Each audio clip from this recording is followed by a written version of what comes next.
my channel. I'm so glad you're here. If you're not familiar with my channel, I am on the ketogenic diet currently, and it may change one day, but for now, that's kind of recipes I'm posting. It is going viral, and people are getting on this bandwagon because it's amazing, and I feel great. So if you want to know more about that, just subscribe below. But the great thing about this diet is that I can eat things that I didn't think were considered healthy before. So today, I'm feeding my cravings as per usual, and I'm making me some In-N-Out burger, animal style. So let's get right to it. And if you're from Southern California and you know what I'm talking about, give me some love down below, give me a thumbs up, say hello. I mean, I love me some Texas, but I'm a Cali girl at heart, and I miss In-N-Out. So I just decided that I had to make it the keto-friendly way, and I figured it'd be a great thing to share because on my Facebook page, I posted, like, what are people's guilty pleasure foods, and this was one that came up, and I am so excited to show you this. I can't even. Let's do this because I want to eat it. Let's get to the recipe right now. Yeah!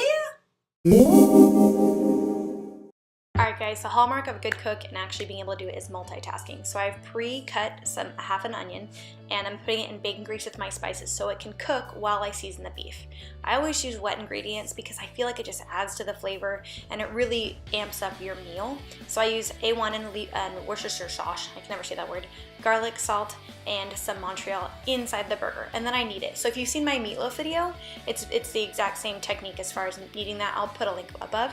And then I like to use my hands and to spread it out about as big as my palm to give me an idea of how big the burger is to make sure that it cooks evenly. So you see I'm kind of like pancaking it, making sure it's the same thickness throughout. I don't use a roller, I just like to use my hands. I feel like the dexterity there just makes it better.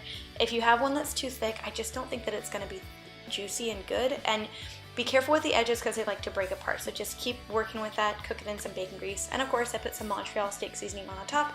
I just really like this. I think it tastes good. And then a flat spatula to push the spices in. Then the onions are going to cook at the same time with the burgers. And these onions, again, are being cooked in bacon grease. If you are not a fan of that or totally freaked out for that, please cook it in some grass-fed organic butter. Now we're gonna get started on the French fries. I'm not gonna lie, I came up with these on the fly. I was like, I want French fries. How am I gonna make it? Pork rinds, as you can see. I'm gonna put this tub below because I think it's hilarious. I got it from Amazon, and I use them all the freaking time, especially in my taco salads, which I will list above as well. And if you're ever wondering what psyllium husk is, it's a fiber, and it's just gonna help it stick together when I blend this up. I use 2 tablespoons of it and coconut flour. The gluten in flour is what makes it tacky and you know, able to make bread and things like that, but it's also makes me sick. So these items help it so that it will be, you know, solidified together. You're just gonna run it around until you kind of get a crumbly flour sort of sensation, and then use 3 to 4 eggs based on what preference you want and how sticky and how tacky, how gooey you want your French fries. Do you want them dry and flaky? Do you want them really gooey? And as you can see, the flour is changing into a more dense consistency. And then I put about a 1/4 cup to an entire cup of water, and that way, as you can see, it sticks together. Now potatoes, obviously you don't have to do that with, but with these you're gonna have to roll it out like flour, cut them into those shapes, and then drop them into hot oil. Now I didn't get this on camera, but the oil was actually preheated. It is bacon grease, and it's about 3 or 4 tablespoons. You're gonna heat it on the pan until when you flick it with some water, bubbles kind of come up, and that's going to indicate that it's ready to fry some food. And then use a slatted spoon to remove it so that way it's not burning you and it kind of lets the grease come out. Now I used homemade mayo, I always do, and then made this out of Thousand Island dressing. The recipe will be, again, provided in the description box below. It's from a fellow blogger, and I don't want to steal his ideas. I think that's wrong. And then I'm just, you know, making my burger the way I like it. If you like onions or tomatoes, do what you want.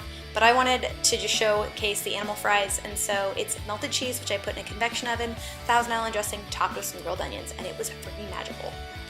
Alright guys, so this is the finished product. Animal style, low carb fries, grilled onions, Thousand Island dressing, homemade keto style mayo.